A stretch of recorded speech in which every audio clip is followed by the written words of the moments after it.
ઢંકાઈ જાય. તો 4 દીકરીઓ હોય તો હું કંઈ ખુલ્લી છે? 4 દીકરીઓ ઢંકાયેલું જ તમારું ઘર છે, તમારું છતને ઢાંકીને રહી છે. 4થી દીકરી હતી ત્યારે 5-7 વર્ષની ફાલ્ગુની પાઠક હતી, નક્કી કર્યું કે બાપુ આમાં બીકવાનું ન હોય, આમાં કંઈ ડરવાનું ન હોય, અને આમાં કંઈ નિસ્તેજ કે ચહેરો ઉતરી જાય એવું કંઈ ન હોય. તમે ચિંતા શું કરો, દીકરો નથી એટલે હું પણ દીકરાની જેમ જીવીશ.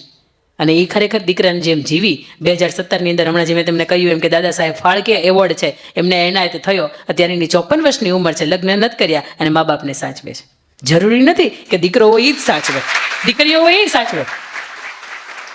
અને બીજું કે ઘણા પરિવારને એવું હોય કે દીકરીઓ હશે તો ભણવાનો XYZ ને ખર્ચો, એટલું પણ મને એટલી ખબર પડી દીકરીને મા બાપ હોય ને એમાં દેવા નથી થતા. કારણ કે દીકરીને જ્યારે ભગવાન મોકલતો હોય ને નીચે જે પરિવારને કે જે આપણા દંપતીની વચ્ચે, ત્યારે ભગવાન એને એમ કહેતો હોય કે બેટા ચિંતા નહીં કરતી હો, તારા મા બાપનો ખ્યાલ હું રાખીશ, તારા બાપની માંથી એક રૂપિયાનું લેણું નહીં થવા દઈ ને એનું ચિંતા હું કરીશ. અને દીકરાને જ્યારે મોકલતો હોય ને જે પરિવારની અંદર, ત્યારે દીકરાને એ ટકોરો મારીને કહેતો હોય જોજે હો મોકલું છું, વૃદ્ધાવસ્થા હેરાન ન થાય, બાપને તારે સાચવવાના છે. આ ભગવાને તે કંઈક કહીને મોકલતો હોય. અને દીકરીને કદાચ એ દીકરો હોય કે દીકરી હોય, પણ આપણે ગર્વ કરવો જોઈએ કે મારું સંતાન છે ને હું શ્રેષ્ઠ બનાવીશ. એ કદાચ દીકરો હોય કે દીકરી હોય, કોઈ સ્વરૂપ હોય એનાથી ફેર નથી પડતો. એનાથી થોડીક દીકરી મોટી થાય એટલે મા બાપ સ્વપ્ન જોવે કે મારી દીકરી શું ભણશે, શું બનશે. દરેક મા બાપ હશે ને એની પાસે એક સ્વપ્ન હશે. અને કદાચ હું એવું માનું છું કે અહીંયા બેઠેલા માતાઓ છે એ નહીં ભણ્યા હોય એટલે એને કદાચ એક ખ્યાલ નહીં હોય કે કઈ ક્ષેત્રની અંદર મારી દીકરી છે એને મૂકી શકાય. અત્યાર સુધીમાં લગભગ દુનિયાના દરેક ક્ષેત્ર એવા હતા કે જ્યાં દીકરો હોય ને ત્યાં તે દીકરી હોય. આ પંખા ચાલુ કરવા કરી દેજો, થોડીક ગરમી થશે. હા, જેને નજીક થતા હોય ને એ ત્યાંથી ચાલુ કરી દેજો, અગવડતા ન થાય ને કોઈને એવી રીતે.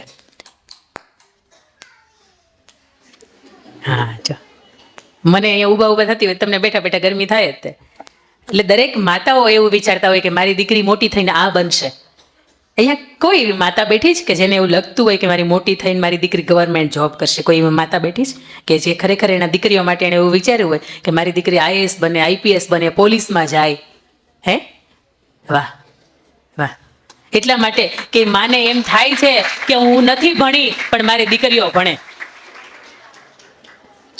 અને સમાજની અંદર ક્યાંક થોડુંક શિક્ષણ ઓછું છે. શિક્ષણ એટલા માટે કે 18-20 વર્ષ તો માંડ થાય તે આપણને સગપણ નક્કી થઈ જતા હોય ત્યારે એ દીકરી નાનપણથી એક 13 વર્ષની દીકરી, એનું નામ નેત્રા, તામિલનાડુની અંદર સી મોહન નામનો એક વાળંદ, ત્યાં દીકરીનો જન્મ થાય. દીકરી એક જ સંતાનમાં. એટલે સી મોહન વાળંદનું કામ કરે, રોજીરોટી સવારથી સાંજ સુધીમાં રોકડીયો ધંધો. એવું વિચારે કે મારી દીકરીને મારે મોટી થઈને કલેક્ટર બનાવી છે. નાનપણથી દીકરીને કહે કે બેટા કલેક્ટર બનવું હોય તો તારે આવી પરીક્ષાઓ પાસ કરવી પડે, કલેક્ટર હોય તો દેખાવમાં આવા લાગતા હોય, એની પાસે આવી સત્તાઓ હોય. એટલે નાનપણથી દીકરીને ભણવા પ્રત્યે ખૂબ રુચિ જાગે અને દીકરીને એમ થાય કે હા મારે કલેક્ટર બનવું છે. દીકરી ખૂબ ભણે ગણે હોશિયાર. કોરોનાનો સમય એવો તામિલનાડુની અંદર, હું આ સાચી વાત, અને જેટલી પણ અહીંયાથી કથાઓ થશે ને એ બધી સાચી વાત થશે અને સાચું હશે ને તો જ આપણને કંઈક સ્પર્શશે. એટલે એ તામિલનાડુની અંદર જ્યારે કોરોના કાળ આવ્યો, દીકરી ઝૂંપડપટ્ટી જેવા વિસ્તારની અંદર રહેતી હતી. અહીંયાથી કોઈ મારે એવું રહેતું નથી, બરાબર, કોઈ એવું નથી ને કે એની કોઈ એટલી બધી નબળી પરિસ્થિતિ હોય. દીકરી ઝૂંપડપટ્ટીમાં રહેતી હતી અને એને જોયું કે આસપાસના ખૂબ એવા લોકો છે કે જેને ખાવાનું નથી મળતું, એટલા માટે એ મરી જાય છે. આ ભૂખમરો અહીંયા પ્રગટ થઈ ગયો છે, તો આપણે શું કરી શકાય? એટલે દીકરીએ એના પપ્પાને પૂછ્યું, સી મોહનને પૂછ્યું, વાળંદનું કામ કરતો હતો ને એને, કે પપ્પા તમારે મને મોટું થઈને શું બનાવી છે? તો કે કલેક્ટર બનાવીશ. બેટા મને ખબર છે પપ્પા કે તમે અત્યારથી મારા માટે થોડી થોડી રકમ છે એ બેંકમાં મૂકો છો કે મારા શિક્ષણ માટે. એટલે કે એના પપ્પા કહે છે હા. તો કે બેટા કેટલી? પપ્પા દીકરી એવું પૂછે છે પપ્પા એ કેટલી રકમ થઈ છે? એટલે કે 5-6 લાખ જેટલી રકમ થઈ છે. તો કે પપ્પા FD તમે કરાવી છે ને એને તોડાવી નાખો. આ 13 વર્ષની દીકરી બોલે છે કે એને તમે તોડાવી નાખો અને આસપાસમાં જેટલા પણ પરિવારો છે અત્યારે ગરીબથી ભૂખેથી મરે છે અને હું નથી ઈચ્છતી કે આપણી સામે કોઈ ભૂખથી મરી જાય.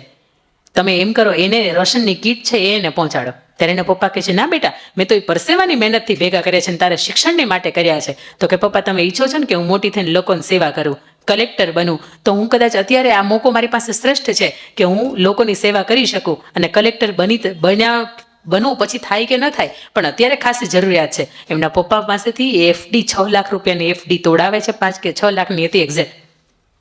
એમાંથી 600 રેશનની કીટ લે છે અને આસપાસના જેટલા પણ વિસ્તારની અંદર એને એમ લાગે કે અહીંયા જરૂરિયાત છે અને ખાઈને ખાવાનાય નથી એવા પૈસા પોતે જે પોતાના શિક્ષણ માટે એણે ભેગા કર્યા હતા એના પપ્પાને રિક્વેસ્ટ કરે છે અને 600 રેશનની કીટ હતી એ આસપાસના વિસ્તારની અંદર વહેંચે છે. આ વાતની નોંધ આપણા આદરણીય મોદી સાહેબ વડાપ્રધાન છે એમણે પણ મન કી બાતની અંદર લીધી છે કે 13 વર્ષની દીકરી છે શું કરી શકે, તો કે એને કલેક્ટર બનવું છે અને એને અત્યારે ખબર પડે કે મારી સામે લોકોને અત્યારે જરૂરિયાત છે, તો પોતાના શિક્ષણ અર્થે ભેગા કરેલા પૈસા છે એ પણ એ સમાજ માટે વાપરી શકે. અને આ વાતની નોંધ એનાથી આગળ જતા યુનાઇટેડ નેશન્સે લીધી અને ત્યાં જીનીવા ખાતે એક કાર્યક્રમ છે, એમાં 13 વર્ષની પછાત એરિયાની અંદર રહેતી આ દીકરીને સ્પેશિયલ ત્યાં એ લોકોએ લેક્ચર આપવા માટે બોલાવી. આજ સુધીમાં કોઈ કલેક્ટર છે ને ત્યાં સુધી નથી પહોંચ્યું, પણ આ દીકરીના મનને એમ થયું કે હું ભણીને પછી સેવા કરું કે ન કરું વાત અલગ છે, પણ અત્યારે મારી પાસે પૈસા છે ને એને મારા સમાજ માટે વાપરવા જોઈએ, એને મારે આસપાસમાં રહેતા કે પરિવાર માટે વાપરવા જોઈએ. આપ સૌને પણ વિનંતી, જો આર્થિક સદ્ધર હોય અને તમને ખબર પડે કે કોઈ ભાઈનો દીકરો, કોઈ આસપાસનો કોઈ દીકરો, કોઈ દીકરી ભણી નથી શકતી અથવા તો અગવડતા છે, તો એવા દીકરા કે એવા દીકરીના શિક્ષણની અંદર થોડોક જેટલો પણ સહયોગ થઈ શકે ને એટલો કરજો. કારણ કે આ 13 વર્ષની દીકરી તો મોદી સાહેબ સુધી પહોંચાડતી હોય વાત, તો આપણે તો કદાચ એના કરતાં સદ્ધર હશું આ દીકરી કરતા. એટલે આ 13 વર્ષની દીકરી છે ને એને મગજની અંદર એમ થાય છે કે આપણી પાસે હોય ને તો આપણે કોકને દેવાય, આપણે માત્ર આપણું કરીને ન જીવાય. એના પછી દીકરી 14 વર્ષની થાય છે, 12-13 વર્ષની હતી ને એના પછી 13-14 વર્ષની દીકરીનો પડાવ આવે છે, 1 વર્ષ એનાથી મોટી. ત્યારે મારે વાત કરવી છે 1875 ની અંદર બેટા પહેલી વખત અંગ્રેજો ભારતની અંદર આવ્યા હતા, મહુવાના દરિયા થઈ. ત્યારે અમરેલીની બાજુમાં એક પિઠ્ઠલ પર કેરાળા નામનું એક ગામ હતું. એ ગામની અંદર 12 વર્ષની દીકરી, એનું નામ હતું સોનબાઈ. સોનબાઈ એ દીકરી હતી, એ પાણી ભરીને આવતી હતી અને દીકરી એટલી સરસ દેખાવમાં સુંદર હતી, એમ લાગે કે ભગવાને આપણને બધાને હોલસેલમાં બનાવવાની અને રિટેલમાં બનાવી હતી, એક સમય લઈને બનાવી હતી. એટલી સરસ મજાની અપ્સરા જેવી 12 વર્ષની દીકરી, 13 વર્ષની દીકરી હતી એ લાગતી હતી. અને થોડીક હજી તો પાણીમાંથી પોતાનું બેડું ભરીને બહાર આવે ત્યાં એક અંગ્રેજ ગોરો અધિકારી હોય, એની નજર એ દીકરીની ઉપર પડે. એ દીકરીનું બાવડું પકડે, આવી રીતે આમ હાથ પકડે, એને એમ કે ભારત મારું તો દીકરીએ મારી, આની સાથે મારે લગ્ન કરવા છે, એવા ઈરાદા સાથે દીકરીનું આવી રીતે બાવડું પકડે. એ દીકરીએ પોતાના માથા ઉપર 15 લીટર પાણીની ગોળી ભરી હતી, એ ફરફરતી મારી કે પેલો અંગ્રેજ અધિકારી હતો ને બેભાન થઈ ગયો અને એના પણ જેટલા પણ એના સાથીદારો હતા એ લઈને ત્યાંથી જતા રહ્યા. દીકરી માયુસ ચહેરાની સાથે ઘરે આવી અને એના પપ્પાને કહે છે કે બાપુ હવે મારથી નહીં જીવાય. બાપુ ચિંતામાં થઈ જાય. બાપુ એવું કહે છે કે બેટા તે એવું કામ એવું નથી કર્યું કે તને મરવા જેવા વિચાર આવે, તો શા માટે તું હવે એમ કહે છે કે મારાથી નહીં જીવાય. અને એ સમયે 12-13 વર્ષની દીકરીના સગપણ નક્કી થઈ જતા, 1875 ની વાત કરું છું. એટલે ત્યારે એ દીકરી એવું કીધું કે બાપુ તમે મારા સગપણ નાનકાની સાથે નક્કી કરી નાખ્યા છે, તમે નાનકાને એવો સંદેશો મોકલો, કાં તો એ તાહળી ઝેરનો કટોરો ભરીને મને આપે, અથવા તો જે અંગ્રેજ અધિકારીએ મારા બાવડાનો સ્પર્શ કર્યો હતો એ અંગ્રેજ અધિકારીને મારે અને એના રક્તની અંદર મારે લગ્નની ચૂંદડી છે એ ડૂબોડે અને પછી મને ઓઢાડે. ઇતિહાસ સાક્ષી છે કે એને જે નાનકાને ખબર પડી કે મારી મંગેતર, મારા જે સગપણ નક્કી થયા છે, એ દીકરીના બાવડા ઉપર હાથ પેલા અંગ્રેજ અધિકારીએ મૂક્યો અને નક્કી કર્યું કે મારે જીવવું નથી. એ દીકરીની અંદર મારું જે પરિણિત થવાનું પાત્ર છે એની અંદર ખુમારી કેવી હશે. ત્યારે એ નાનકાએ પેલા અંગ્રેજ અધિકારીને 15 વર્ષની ઉંમરે માર્યો હતો, એના લોહીની અંદર ચૂંદડી ડૂબાડી હતી અને પછી આ સોનબાઈને ઓઢાડી હતી. મારે એ સવાલ પૂછવો છે કે ત્યારે 12 વર્ષની દીકરીને ખબર પડતી હતી કે મારી ઇજ્જત ઉપર સવાલ ઊભો થાય તો મારાથી ન જીવાય, તો ત્યારે 22 વર્ષની દીકરીને ન ખબર પડે.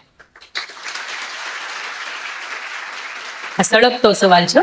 આ 22 વર્ષની દીકરી છે ને એને ખબર પડે, પણ નાનપણથી આપણી પાસે એટલા બધા પૈસા છે કે આપણી દીકરીને આપણે મોબાઈલ લઈ દીધા છે, સારા સારા કપડાં લઈ દીધા છે, એ ઈચ્છે એમ બધું જ આપણે કર્યું છે, પણ ક્યાંક એ આપણા લાડકોડની અંદર, ક્યાંક આપણી સ્વતંત્રતાની અંદર એ દીકરીએ ક્યાંક એનો રસ્તો ભૂલી ગઈ છે.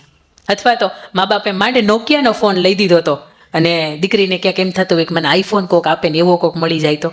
મા બાપ બિચારા સવારથી સાંજ સુધી પોતાના કામની અંદર રહ્યા હોય અને દીકરીને એમ થાય કે મને વોટ્સઅપની અંદર ને સ્નેપચેટની અંદર ને ઇન્સ્ટાગ્રામની અંદર મારી માતાઓ બહેનો અહીંયા બેઠી છે ને એને બિચારાને ખબર નથી કે આવી એપ્લિકેશનની અંદર આવે.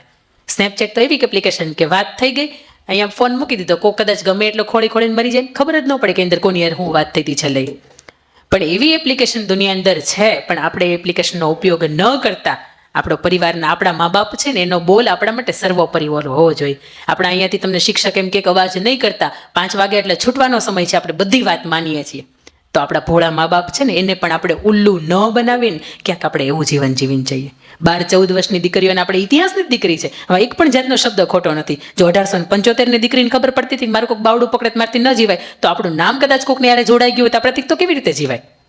અને દરેક માતાઓને પણ મારી વિનંતી છે કે દીકરીનો કદાચ આવો કંઈ સમયગાળો આવે કે જેની અંદર આપણને થોડીક પણ ભનક થાય, તો ક્યાંક એ દીકરીને એને સમય હાથ પકડીને પાછી વાળી લેજો. કારણ કે દીકરી થોડાક 2-4 ડગલા ભરે ને તો એને ખાલી પગ ભીના થયા કહેવાય, પણ એ થોડીક 2-5 ફૂટ આગળ વહી જાય ને તો એને આખી ડૂબી ગઈ કહેવાય. આ દીકરીઓને આપણને એમ ખબર પડે ને કે આ ભાઈની દીકરી છે, આ આપણા સમાજની છે. એટલે સમાજની ન હોય તો બાજુવાળાની કોઈક હોય ને તો એ દીકરીને ઉગારી લેજો, એને બચાવી લેજો, કારણ કે એ દીકરી છે. અને દીકરી માટે કોઈ જ્ઞાતિ કે કોઈ જાતિ કે કોઈ સમાજ ન હોય. દીકરીઓના જીવનને આવી રીતે ત્યાં બ્રેક મારી દેજો કે બેટા આપણા જીવનની અંદર આપણું ચરિત્ર કલંકિત થાય એવું આપણાથી ન કરાય. એના પછીની કે દીકરી 14-15 વર્ષની થાય, 14 કે 15 વર્ષની ઉંમર છે ત્યારે મારે કેવું છે કે આજ સુધી તમે સાંભળ્યું હશે કે દીકરીએ એની બાને સેવા કરી, એને અંતિમ દાદાની સેવા કરી, આવું બધું તમે સાંભળ્યું હશે. પણ દિલ્હીની અંદર ગુડગાંવ નામનું એક શહેર છે, આ પણ કોરોનાની જ સાચી વાત છે. ગુડગાંવની અંદર શહેર છે ને શહેરની અંદર બંસીલાલ નામના એક વ્યક્તિ છે, ઓટો ચલાવવાનું કામ કરે. એ સમયે એનું એક્સિડન્ટ થયું એટલે બંસીલાલ ઘરે અને એક પણ જાતની આવક ન થાય, આવક બંધ. અને દીકરી છે એ 7મું કે 8મું ભણતી હતી, બસ માત્ર તમારી 7મું 8મું ભણે છે એવડી જ એની ઉંમર હતી.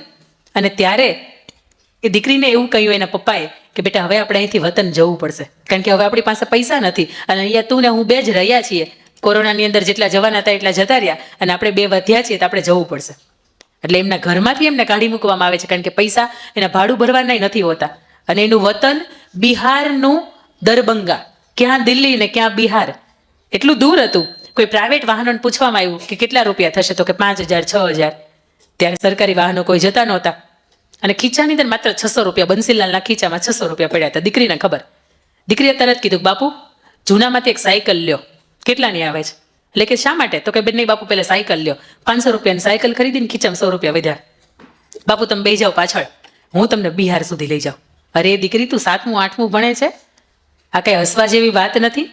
આ 1200 કિલોમીટર થાય, આ દિલ્હીનું ગુડગાંવ ને ક્યાં બિહારનું દરભંગા, આટલો